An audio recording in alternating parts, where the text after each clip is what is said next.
there's the concept of the sirens, where sirens are a trap. They are these beautiful women that are out in the high seas singing, and their songs are so enchanting to men, and men can't resist their song. And so they sail their ships looking for the song of these hot women. And then what really happens is there's a monster there that eats them alive, right? And that is really a cautionary tale for simps. Think about it. Those guys are simping for these women, and really it's just a monster's trap.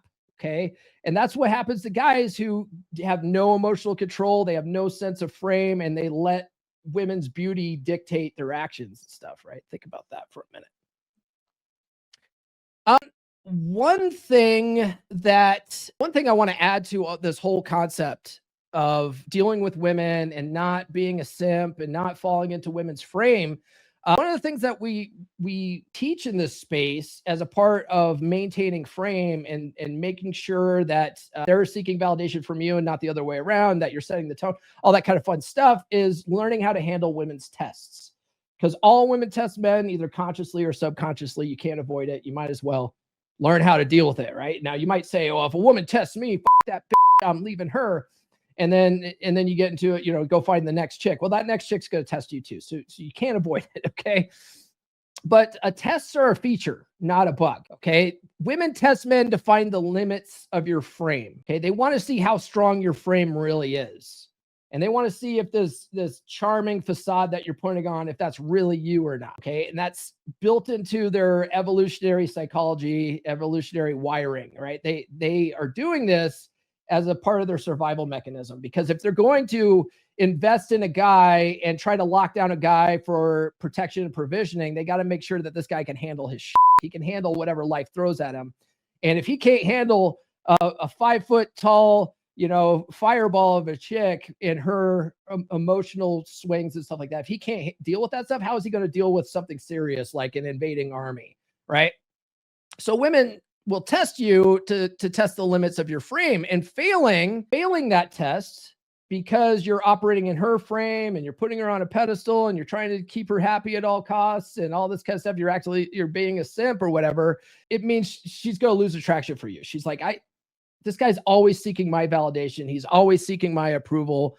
He always fails these tests. I can manipulate him and make him do whatever I want to do. And women are happy to take advantage of you for that, right? It's their evolutionary selfishness. They're going to put you to work.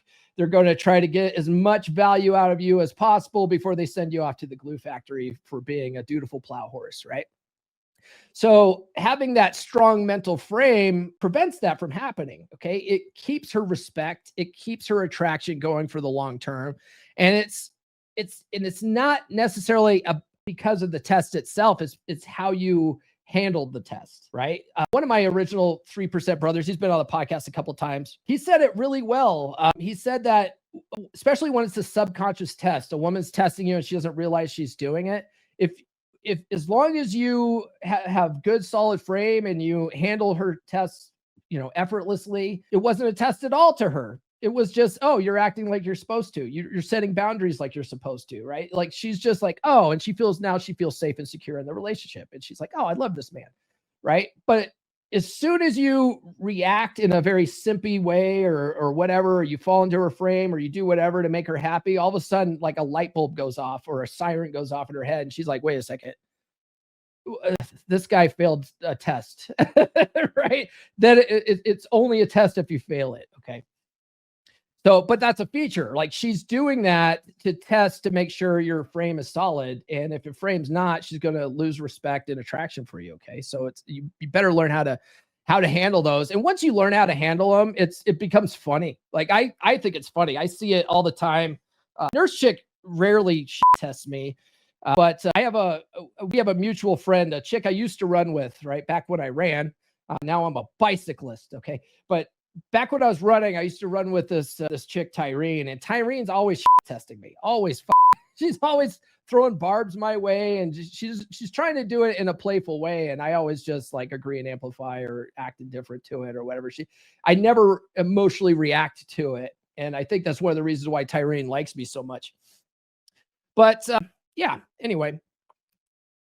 So, guys, by the way, a lot of this stuff requires rewiring your subconscious programming because 95% of what we do on a daily basis is habit based, right? We do it without any conscious thought. It's a part of our paradigm, and it's been programmed into us since we were little kids, right? We're especially if you were raised in a household where dad wasn't around and you only had mom around. Okay, a lot of guys who are raised by single moms, like bless their hearts, their single moms are trying to do the best they can. They just aren't very good at raising young men, right? Yet raising boys because they don't know what it's like to be a man, and they're not very good at providing the same kind of structure that a man would provide. And so we learn this happy wife, happy life paradigm by trying to keep mom happy all the time. And then we carry that into our relationships. If you want to reprogram that, that's one of the reasons why I wrote Psychology Paradigm. It's all about understanding what's happening up here behind the scenes that you're not even aware of, and how to reprogram that so that you have more of a dominant masculine presence. Grab the book. It's on Amazon or Audible. The links are in the description for that. I also dropped it in the chat. Azure Tron says, the moment we get jacked up and ready for a fight physically, the more we feel like preventing a fight from happening, like stepping out just to not get into arguments and stuff. A colleague of mine in the space who I was on Rule Zero with for a long time is the legendary John Fitch, right? John Fitch, former UFC fighter, MMA champion. He was a welterweight, four-time welterweight champion in the PFL, I think it was. He's really big on, he's a professional fighter, right? Like, dude knows how to scrap. He did it for a living. He told me that the reason why he even got into professional fighting was because of the movie Rambo 3, where Rambo is in Thailand and he's doing a back alley stick fight with a guy for money. And he's like, wait a second, you can fight for money? He became a professional fighter because of Rambo 3. Anyway, love John. John's a great dude. We're still connected on Instagram and stuff like that. We still like each other's posts and whatever. But John is really big on teaching guys not to get in stupid fights, like bar fights and whatever. He's like, there's no point in doing it. Plus, in the modern age, everyone's got cell phones and stuff like that. You're just looking at, you could sock a guy on the side of the, outside of a bar. That guy falls down, hits his head on the concrete and dies. And then you have 50 other people with cameras around recording the whole thing. Like, you're fucked, right? It's not a smart move to be a guy that's quick to fight. Okay. It's just a bad idea. It's a bad idea. And if you have a little bit of emotional control, you can stay out of most stupid shit like that. Right. So good point. And then Azure Tron says, I'm loving this podcast. Cool, man. Subscribe and tell a friend or two. Okay. All right. So how do we fix this, right? Because this is what we're doing, right? We're reprogramming weak mindsets and instincts today to avoid simp behavior. That's the whole goal of today's show. Well, a big part of that is one of the things that we teach in Red Pill Space about being your own mental point of origin, right? Stop putting other people first. Put yourself first. Okay. Start asking yourself, what do I want? What do I want in relationships? What do I want from a career? What do I want out of life? You got to figure out what you want.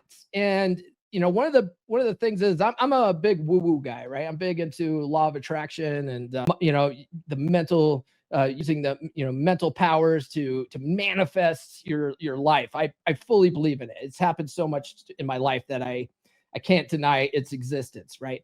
And one of my upcoming books, I've got a list of book ideas that I'm going to write. And one of my book ideas is law of attraction being a great framework for developing your mental frame. And one of the things that I've learned in studying law of attraction is that most people never sit down to think about what they want out of life, right? How do you see your life unfolding? What do you see in your future? What kind of life do you want to live? Do you want to be a factory worker that just works 9 to 5 and comes home and drinks beer and goes to bed and then repeats it every day? Because most people are just tiptoeing through life, hoping they make it safely to death. Okay. That's no way to live. And so one of the things that I love about the Red Pill space is they teach the same thing, just from a different angle, right? Being your own mental point of origin and looking at things as what's best for you and putting yourself first and doing what's best for you and making decisions from a self-prioritized mindset. And if you do that, if you put yourself first and you're like, what's in it for me?